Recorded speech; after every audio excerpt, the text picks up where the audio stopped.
is Dr. Manish Shukla Pachauri from Dantaloक Clinic and AIIMS Wellness, Lucknow.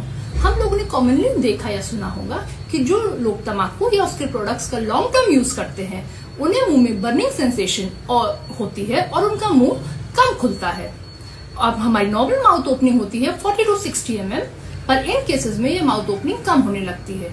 What is the reason? The reason is OSMF या oral submucous fibrosis. ये एक pre cancerous condition है। Timely इस पे ध्यान ना दिया जाए तो ये आपको ओरल कैंसर में बदल सकता है। इसमें जो आपका ओरल म्यूकोसा होता है उसकी सेल्स इन्फ्लेम्ड हो जाती हैं और सब म्यूकोसल फाइब्रोटिक बैंड्स बना लेती हैं। ये बैंड्स पीछे से आगे की तरफ आते हैं और आपकी माउथ ओपनिंग धीरे धीरे कम हो जाती है।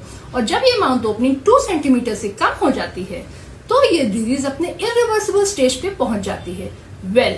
इसको हम timely intervention bye you and dentist से हम काफी हद तक कंट्रोल कर सकते हैं। Let's see how.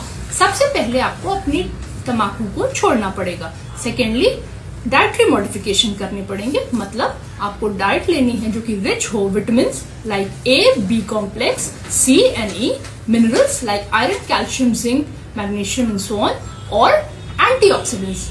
एंटीऑक्सीडेंट्स का एक बहुत अच्छा सोर्स होता है लाइकोपीन, जो कि नेचुरली पाया जाता है टमाटर में। And thirdly green tea. उसके बाद आपको कई मुंह की एक्सरसाइजेस या फिजियोथेरेपी बताई जाएगी। और अगर ये डिजीज अपने एडवांस स्टेज में पहुंच गई है तो इंट्रालीजनल इंजेक्शंस लगते हैं हाइलुरोनिडेज के, प्लेसेंट्रैक्स के, स्टेरॉइड्स के, और एडवांस स्टेज में हमें सर्जरी का सहारा लेना पड़ता है। So I would always suggest that prevention is always better than cure, and timely इस पे ध्यान दे देते हैं तो हम अपनी लाइफ को काफी सारे हैसल से बचा सकते हैं। So to know more about OSMF, contact us. Thank you.